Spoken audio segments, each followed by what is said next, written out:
नमस्कार दोस्तों, मेरा नाम है आशा चौधरी और मैं प्रस्तुत हूँ आपके सामने मनोरमा का भाग 2 लेकर। अगर आपने पहला भाग नहीं देखा है तो आप मेन चैनल पर जाकर पहला भाग देख सकते हैं। तो चलिए शुरू करते हैं बिना किसी देर के। संध्या समय जब बैलगाड़ी बनारस से चली तो यशोदा नंदन ने चक्रधर से कहा, मैंने अहल्या के विषय में आपसे झूठी बातें कही हैं। वह वास्तव में मेरी लड़की नहीं है। उसके माता पिता का हमें कुछ पता नहीं। चक्रधर ने आंखें बड़ी करके कहा, तो फिर आपके यहाँ कैसे आई? यशोदा, विचित्र कथा है। 15 वर्ष हुए। एक बार सूर्य ग्रहण लगा था। हमारी एक सेवा समिति थी। हम लोग उसी स्नान के अवसर पर यात्रियों की सेवा करने प्रयाग गए थे। वहीं हमें यह लड़की नाली में पड़ी रोती मिली। बहुत खोज की पर उसके माता पिता का पता न चला। विवश होकर उसे साथ लेते गए। 4-5 वर्ष तक तो उसे अनाथालय में रखा, लेकिन जब कार्यकर्ताओं की फूट के कारण अनाथालय बंद हो गया तो अपने ही घर में उसका पालन पोषण करने लगा। जन्म से न हो पर संस्कारों से वह हमारी ही लड़की है। उसके कुलीन होने से भी संदेह नहीं। मैंने आपसे सारा वृत्तांत कह दिया। अब आपको अख्तियार है उसे अपनाएं या त्यागें। हाँ, इतना कह सकता हूँ कि ऐसा रत्न आप फिर न पाएंगे।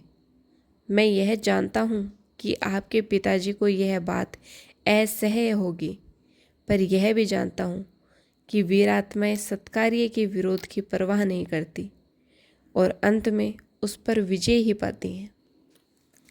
चक्रधर गहरे विचार में पड़े थे। एक तरफ अहल्या का अनुपम सौंदर्य और उसका उज्जवल चरित्र था, दूसरी ओर माता पिता का विरोध और लोक निंदा का भय। मन में तर्क संघर्ष होने लगा। यशोदा नंदन ने उन्हें असमंजस्य में पड़े देखकर कहा, आप चिंतित जान पड़ते हैं और चिंता की बात भी है, लेकिन जब आप जैसे सुशिक्षित और उदार पुरुष विरोध और भय के कारण कर्तव्य और न्याय से मुंह मोड़े तो हमारा उद्धार हो चुका। आपके सामाजिक विचारों की स्वतंत्रता का परिचय पाकर ही मैंने आपके ऊपर इस बालिका के उद्धार का भार रखा है, और यदि आपने भी अपने कर्तव्य को न समझा तो मैं नहीं कह सकता उस अबला की क्या दशा होगी। चक्रधर रूप लावण्य की ओर से तो आंखें बंद कर सकते थे, लेकिन उद्धार भाव के भाव को दबाना उनके लिए असंभव था। वह स्वतंत्रता के उपासक थे और निर्भीकता स्वतंत्रता की पहली सीढ़ी है। दृढ़ भाव से बोले, मेरी ओर से आप जरा शंका न करें।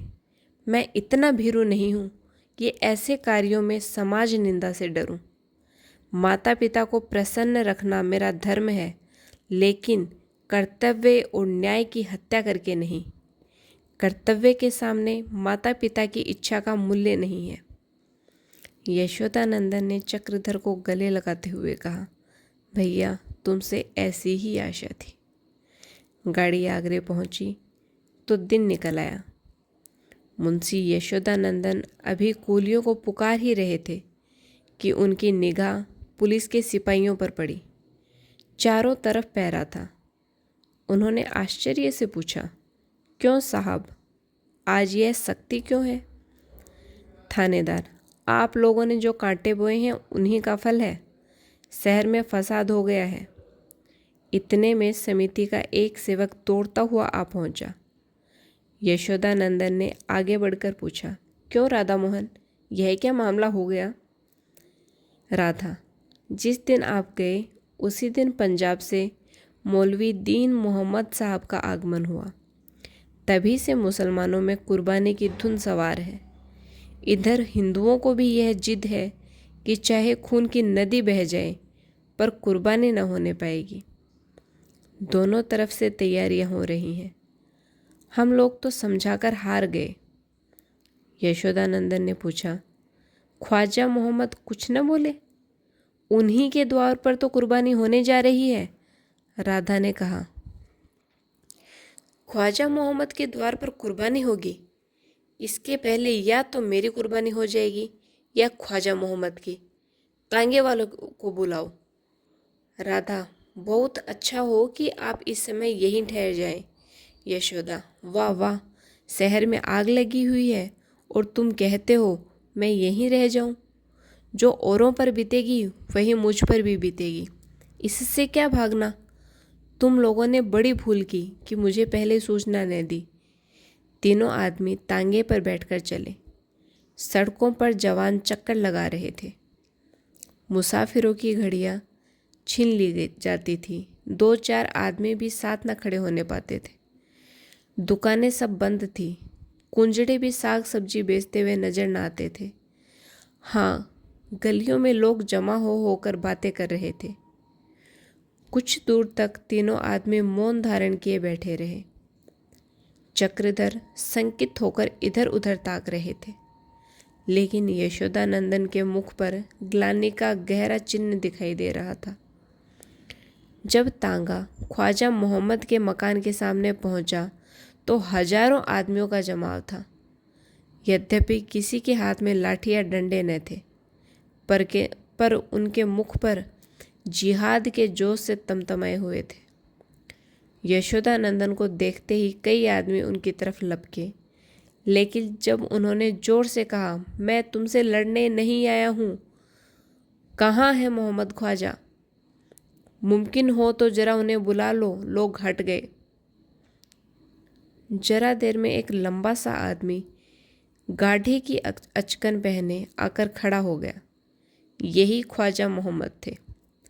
यशोदानंदन ने तोरिया बदल कर कहा, क्यों ख्वाजा साहब, आपको याद है इस मोहल्ले में कभी कुर्बानी हुई है? मोहम्मद, जी नहीं, जहाँ तक मेरा ख्याल है यहाँ कभी कुर्बानी नहीं हुई। तो फिर आज आप यहाँ कुर्बानी करने की नई रस्म क्यों निकाल रहे हैं?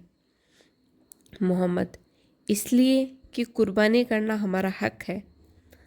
अब तक हम आपके जज्बात का लिहाज करते थे, अपने माने हुए हक को भूल गए थे। लेकिन जब आप लोग अपने हकों के सामने हमारे जज्बात की परवाह नहीं करते, तो कोई वजह नहीं कि हम अपने हकों के सामने आपके जज्बात की परवाह करें। यशोदा, इसके यह मानी है कि कल आप हमारे द्वारों पर, हमारे मंदिरों के सामने कुर्बानी करें और हम चुपचाप देखा करें? आप यहाँ हरगिज कुर्बानी नहीं कर सकते, और करेंगे तो इसकी जिम्मेदारी आपके सर होगी। यह कहकर यशोदानंदन फिर तांगे पर बैठे। 10-5 आदमियों ने तांगे को रोकना चाहा, पर कोचवान ने घोड़ा तेज कर दिया। जब तांगा यशोदानंदन के द्वार पर पहुंचा तो वहां हजारों आदमी खड़े थे। इन्हें देखते ही चारों तरफ हलचल मच गई। लोगों ने चारों तरफ से आकर उन्हें घेर लिया। यशोदानंदन तांगे से उतर पड़े और ललकार कर बोले, भाइयों, आप जानते हैं इस मोहल्ले में आज तक कभी कुर्बानी नहीं हुई। अगर आज हम यहाँ कुर्बानी करने देंगे तो कौन कह सकता है कि कल को हमारे मंदिर के सामने गौ हत्या न होगी। कई आवाज़ें एक साथ आई, हम मर मिटेंगे पर यहाँ कुर्बानी न होने देंगे। आदमियों को यूं उत्तेजित करके यशोदानंदन आगे बढ़े और जनता महावीर और श्री रामचंद्र की ध्वनि, जय ध्वनि से वायुमंडल को कंपायमान करती हुई उनके पीछे चली। उधर मुसलमानों में भी दंड संभाले। करीब था कि दोनों में मुठभेड़ हो जाए, लेकिन एकाएक चक्रधर आगे बढ़कर यशोदानंदन के सामने खड़े हो गए और विनीत किंतु दृढ़ भाव से बोले, आप अगर उधर जाते हैं तो मेरी छाती पर पांव रख कर जाइए। मेरे देखते यह अनर्थ न होने पाएगा। यशोदानंदन ने चिढ़कर कहा, हट जाओ। अगर एक क्षण की भी देर हुई तो फिर पछताने के सिवा कुछ और हाथ न लगेगा। चक्रधर, मित्रों, जरा विचार से काम लो। कई आवाज़ें एक साथ आई, विचारों से काम लेना कायरों का काम है। चक्रधर, तो फिर जाइए, लेकिन उस गौ को बचाने के लिए आपको अपने एक भाई का खून करना पड़ेगा। सहसा एक पत्थर किसी तरफ से आकर चक्रधर के सिर से लगा। खून की धारा बह निकली, लेकिन चक्रधर अपनी जगह से हिले नहीं।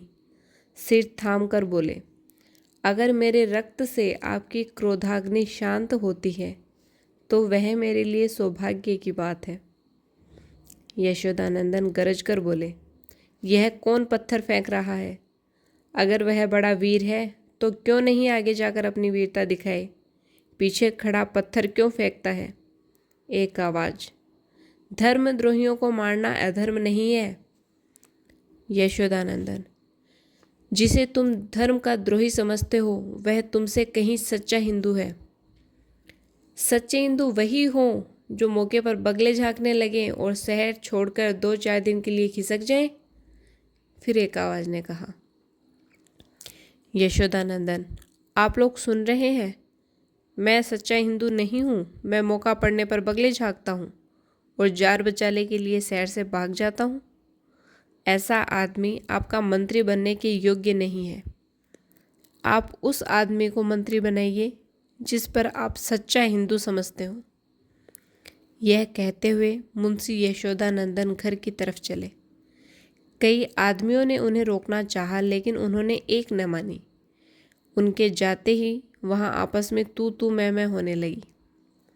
चक्रधर ने जब देखा कि इधर से अब कोई शंका नहीं है, तो वह लपक कर मुसलमानों के सामने जा पहुँचे और उच्च स्वर में बोले, हजरत, मैं कुछ अर्ज करने की इजाज़त चाहता हूँ। एक आदमी, सुनो सुनो, यह तो अभी हिंदुओं के सामने खड़ा था। चक्रधर, अगर इस गाय की कुर्बानी करना आप अपना मजहबी फर्ज समझते हो तो शौक से कीजिए, लेकिन क्या यह लाजमी है कि इसी जगह कुर्बानी की जाए? इस्लाम ने हमेशा दूसरों के जज्बात का एहतराम किया है। अगर आप हिंदू जज्बात का लिहाज करके किसी दूसरी जगह कुर्बानी करें तो यकीनन इस्लाम के वक़ार में फ़र्क न आएगा। एक मौलवी ने जोर देकर कहा, ऐसी मीठी मीठी बातें हमने बहुत सुनी हैं, कुर्बानी यहीं होगी। ख्वाजा मोहम्मद बड़े गौर से चक्रधर की बातें सुन रहे थे। मौलवी साहब की उद्दंडता पर चिढ़कर बोले, क्या शरीयत का हुक्म है कि कुर्बानी यहीं हो, किसी दूसरी जगह नहीं की जा सकती? मौलवी साहब ने ख्वाजा मोहम्मद की तरफ अविश्वास की दृष्टि से देखकर कहा, मजहब के मामले में उल्मा के सिवा और किसी को दखल देने का मिजाज नहीं है। ख्वाजा, बुरा ना मानिएगा मौलवी साहब, अगर 10 सिपाही आकर यहाँ खड़े हो जाएं तो बगले झांकने लगिएगा। मौलवी, भाइयों, आप लोग ख्वाजा साहब की ज्यादती देख रहे हैं। आप ही फैसला कीजिए कि दीनी मामलात में उल्मा का फैसला वाजिब है या उम्रा का। एक मोटे ताजे तड़ियल आदमी ने कहा, आप बिस्मिल्लाह कीजिए, उम्रा को दीन से कोई सरोकार नहीं। यह सुनते ही एक आदमी बड़ा सा छुरा लेकर निकल पड़ा और कई आदमी गाय की सींगें पकड़ने लगे। गाय अब तक तो चुपचाप खड़ी थी, छुरा देखते ही वह छटपटाने लगी। चक्रधर यह दृश्य देखकर तिलमिला उठे।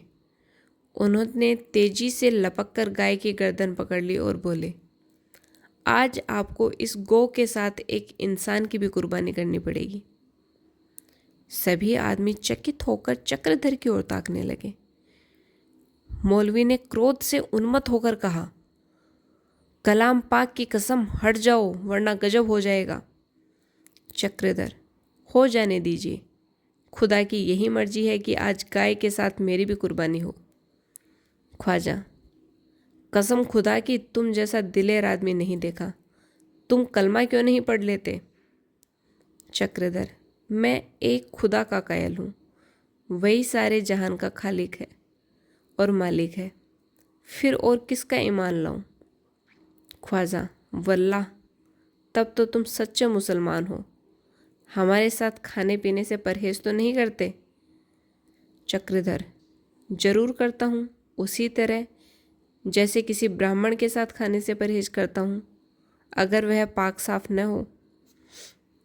ख्वाजा, काश तुम जैसे समझदार तुम्हारे और भी भाई होते, मगर यहाँ तो लोग हमें मल्लेच्छ कहते हैं, यहाँ तक कि हमें कुत्तों से भी नाजीस समझते हैं। वल्लाह आपसे मिलकर दिल खुश हो गया। अब कुछ कुछ उम्मीद हो रही है कि शायद दोनों कौम में इत्तेफाक हो जाए। अब आप जाइए, मैं आपको यकीन दिलाता हूँ कि कुर्बानी न होगी। ख्वाजा मोहम्मद ने चक्रधर को गले लगाकर रुखसत किया। इधर उसी वक्त गाय की पगिया खोल दी गई। वह जान लेकर भागी और लोग भी इस नौजवान को हिम्मत और जवां मर्दी की तारीफ करते हुए चल दिए। चक्रधर को आते देखकर यशोदानंदन अपने कमरे से निकल आए और उन्हें छाती से लगाते हुए बोले, भैया, आज तुम्हारे धैर्य और साहस देखकर मैं दंग रह गया। तुम्हें देखकर मुझे अपने ऊपर लज्जा आ रही है। तुमने आज हमारी लाज रख ली। उन्हें कमरे में बिठाकर यशोदानंदन ने घर में जाकर अपनी स्त्री वागीश्वरी से कहा, आज मेरे एक दोस्त की दावत करनी होगी। भोजन खूब दिल लगा कर बनाना। अहल्या, आज तुम्हारी पाक परीक्षा होगी। अहल्या, वह कौन आदमी है दादा जिसने मुसलमानों के हाथों गोरक्षा की? यशोदा, वही तो मेरे दोस्त हैं जिनकी दावत करने को कह रहा हूँ। यहाँ सैर करने आए हैं। अहल्या वागीश्वरी से कहती है, अम्मा जरा उन्हें अंदर बुला लेना तो दर्शन करेंगे। पड़ोस में एक डॉक्टर रहते थे। यशोदानंदन ने उन्हें बुलाकर घाव पर पट्टी बंधवा दी। धीरे धीरे सारा मोहल्ला जमा हो गया। कई श्रद्धालु जनों ने तो चक्रधर के चरण छुए। भोजन के बाद जो ही लोग चौके से उठे, अहल्या ने कमरे की सफाई की।